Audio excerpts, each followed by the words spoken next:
What's going on, everybody? We just got the new Marvel Studios Doctor Strange Multiverse of Madness trailer. I just saw it on the Superbowl. I'm going to go ahead and react to the full version of it. They said you could watch the full version online, so I'm going to check that out right now. Let's take a look at it. Every night, I dream the That same looks dream. cool.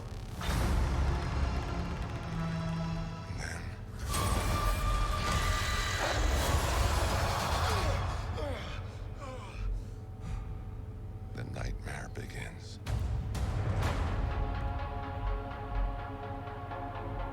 I did what I had to do Oh, I love the graphics in this. to protect our world. You cannot control everything, Strange. You opened the doorway between universes, and we don't know who or what will walk through it. Wanda, what do you Nice. know about the multiverse? Viz had his theories. He believed it was dangerous. He was right.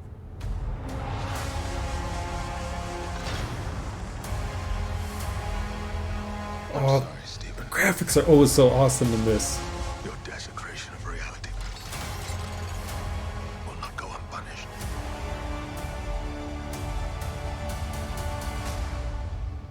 We should tell him the truth.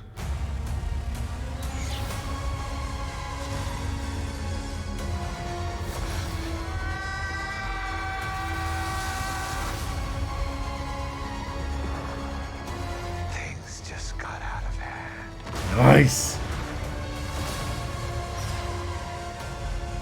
You break the rules. Look out! It almost looked like Starro. I do it. I become the enemy.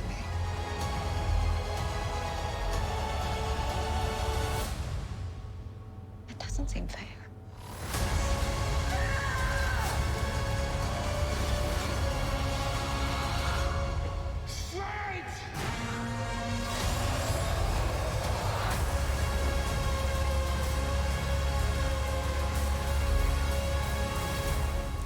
This just looks awesome.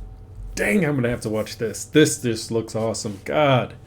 The one thing I've always loved about Doctor Strange, I grew up reading a bunch of comic books in the late 80s up to the 94 is when I kind of stopped reading. But God, this looks so good. This kind of feels like old school 90s comics. I don't know, it kind of felt a little bit kind of like Blue Devil. I think his name was Nerberos or something, his dimension. Looked like Starro, but I know that's more DC. And I've seen this kind of one-eye villain in some Doctor Strange books. I just can't remember the name. It's been so long ago. But God, this looks so good. I can't wait. I still can't get over, because, I mean, growing up as a kid, I read both DC and Marvel. I read pretty much all of them. My favorite is still one of the Wonder Woman series where she goes into Hades to find Hercules and a bunch of other stuff. She's walking down the spine of the million hand guy. I can't remember his name. It was just awesome. It was a staircase, but it was actually his spine. It was just a great run, but I can't get over that Marvel and DC have become mainstream, because I remember the 90s version of Captain America, and I remember watching the Dolph Lundgren version of Punisher when those came out, and I was like, this is the best that we're ever gonna get. And I actually remember the Fantastic Four movie. I could have swore I saw it, just like the what is it, Shazam or Kazam movie everybody always says. I could have swore there was one out there, because I remember seeing it. I think it's one of those where you're just kind of like, I know it was out there, but I don't know. It's just, I remember watching that Fantastic Four movie as a kid somewhere and just being kind of like, well, it's what we got.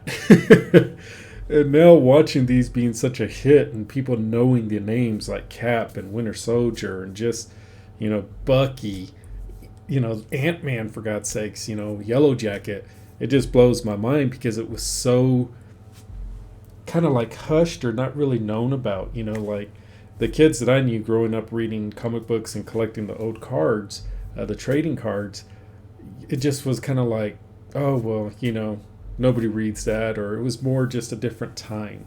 So now to be able to see, you can't go into a household without hearing Marvel or MCU or even DC. It's just mind blowing. So I don't know. I'm loving this time, seeing all these characters come to life and seeing stuff that I used to love as a kid.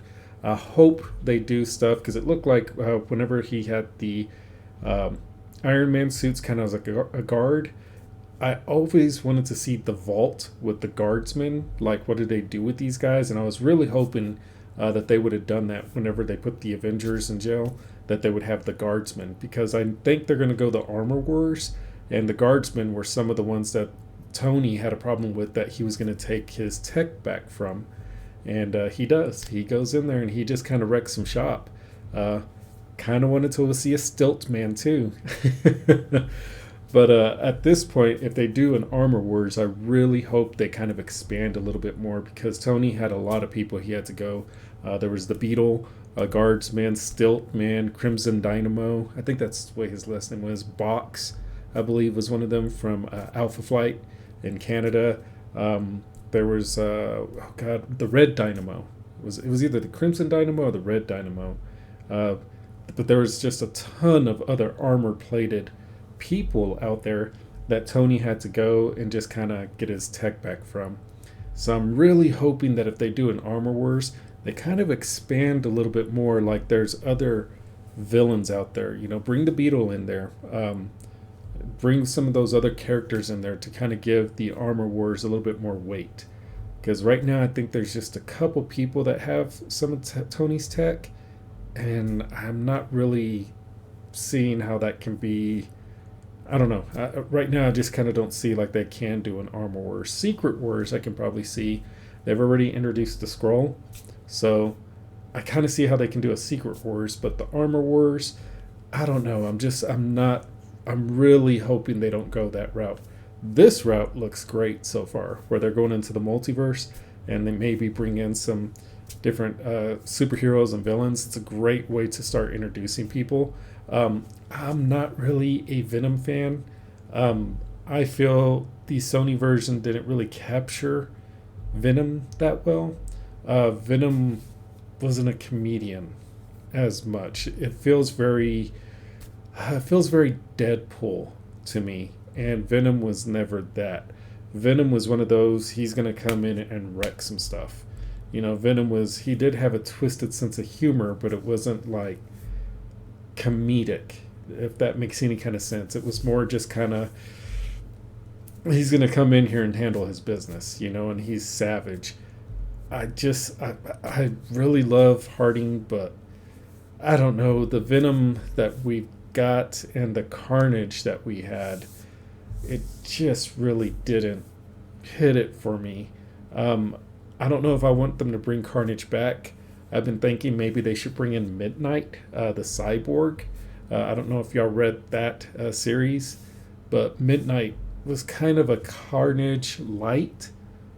But I hope they leave Carnage alone for right now, because they kind of, I don't know, for me, they kind of Wolverine's origined it. So I'm hoping they bring maybe something else like a Midnight and just kind of go with that. That way, I don't know, that way they can kind of tie in some different storylines with a anti-hero kind of situation. I don't know. I'm really hoping they kind of leave some of the stuff that does work and doesn't work, just kind of let it rest a little bit and then reintroduce it a little bit different. But that's just my opinion. I can't speak for everybody else. That is just my opinion. For me, the Venom and Carnage really doesn't hit. The Spider-Man and the Miles Morales Spider-Man, those hit. I love how they showed Prowler. I wish we would have kept him. I hope they give us the real Rhino and not the mechanical version of Rhino later on. Really wasn't a fan of when they do mechanical tricks like that. I have nothing against gender swapping. I mean, it doesn't really bother me, but like growing up as a kid, when they gender swapped the Ghost, I was kind of let down, because Ghost was one of my favorites. Scourge of the Underground and Ghost was actually two of my favorites. They were always just like, oh, who are they? And and nobody could really ever capture them. So I was really looking forward to when they said they were going to have ghosts, and I really wanted to see what I remember. You know, he was just this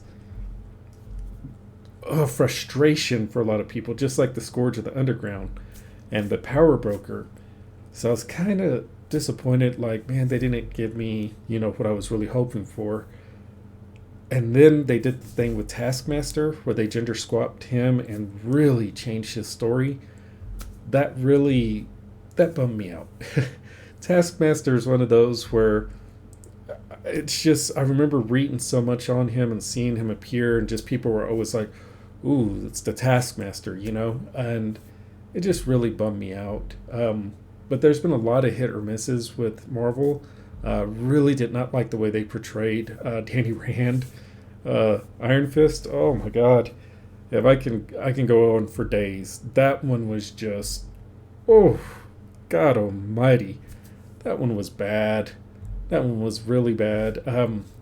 They made me hate Iron Fist. They really made me hate Iron Fist in that one. He complained the entire time. Every time it was just always like, I am the Iron Fist. And it was like, oh my God, shut up. Like, a real badass doesn't have to declare he is a badass all the time. He just is. Or she just is. Look at Sigourney Weaver in Aliens. She is. You don't need her to say she is. She just is. Arnold, in a lot of his movies, he just is. However, in Predator, I really wish they would have given, oh my God, Billy his just due. Billy would never have screamed against a one-on-one fight with the Predator. That always made me mad. Billy would have never screamed. Billy would have gone down fighting, and I wanted to see that fight so bad. I'm glad they did it with the Samurai and Predators, but for me, it was just like that was a huge disservice. And that's kind of what I'm talking about. When you got characters and they feel a certain way, or there's a certain lore behind them, keep that feel. Don't spin it out of, just because you want to surprise or shock people, like with the Taskmaster. Keep to what they are. The Taskmaster, he's losing a lot of what he remembers in his personal life, because every time he picks up a new ability, he loses part of his old memory. So he doesn't remember a lot of his own life, because it's making way to learn these new fighting styles all the time. And he's just one of those where it's so about the mission. Okay, he's just cold-blooded. And to see the way they did him so dirty. Nope, looks like my light just went out. But anyway, I went off on a little bit of a tangent. Hope y'all enjoyed this. If y'all want, y'all have a good one. Take care.